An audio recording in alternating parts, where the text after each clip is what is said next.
Cela représente un certain investissement. Ce soir, justement, l'émission Question à la Une s'y intéressera. Laurent Van de Berck s'est notamment penché sur le coût de la monture. Changer de lunettes, c'est un peu comme changer de visage. Et pour une famille, cela représente un budget conséquent. Surtout quand tout le monde en porte, du grand-père aux petits-enfants. Dans ce secteur lié à la santé, on trouve de grands noms de couturiers, des marques de luxe, du Made in Italy ou encore des modèles belges. La marque Tinto vend 125 000 montures par an aux opticiens. Une image noir, jaune, rouge qui plaît. Mais l'entreprise est transparente, seul le design est réalisé en Belgique.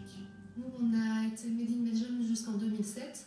En 2007, on a arrêté la production en Belgique et on a trouvé une usine au Vietnam qui travaille exclusivement pour nous, avec nos critères de qualité. Pourquoi vous avez quitté la Belgique? Pour le prix. Donc nous, à un moment, on faisait 800 000 € de chiffre d'affaires par mois et on avait 400 000 € de salaire à payer. Hormis de rares artisans, la fabrication n'a plus lieu chez nous. En Europe, elle est d'ailleurs très rare, dit-on. On a dû s'adapter en fait à nos concurrents. Donc nos concurrents qui vendaient des montures comme nous à un prix moyen, on vendait des montures entre 160 et 220 €. Eh bien, tout le monde était déjà en Chine depuis une vingtaine d'années. C'est dans l'est de la Chine que se trouve la capitale mondiale des montures. Non loin de Shanghai, la ville de Wenzhou. Nous suivons un chef d'entreprise français. Il vend 4500 paires par jour et fait tout produire ici. Alors quand le patron arrive, il a droit à un beau comité d'accueil. Avec son modèle, Pierre Wiesmann a réduit le nombre d'intermédiaires entre la production et l'acheteur. Ces faibles coûts, il les répercute aux clients. Vert compris, son prix d'entrée est de 15 €. La plaque acétate est prise automatiquement par la machine ici et la découpe est faite ensuite ici. En 1 minute, vous avez la face de la monture. Alors, est-ce qu'on peut justifier le prix de 150 €? Je ne sais pas. Une fois découpées, les montures sont polies pendant 48 heures dans ces tonneaux.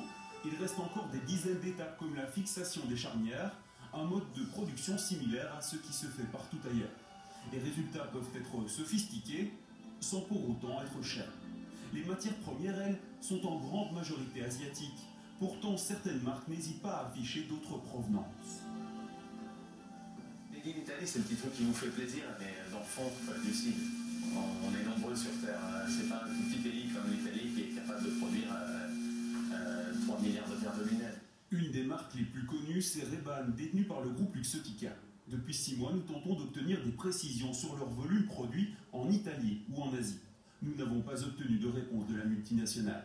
Dans la ville, nous rencontrons un grand industriel de Wenzhou. Par peur de représailles, il témoigne à visage caché.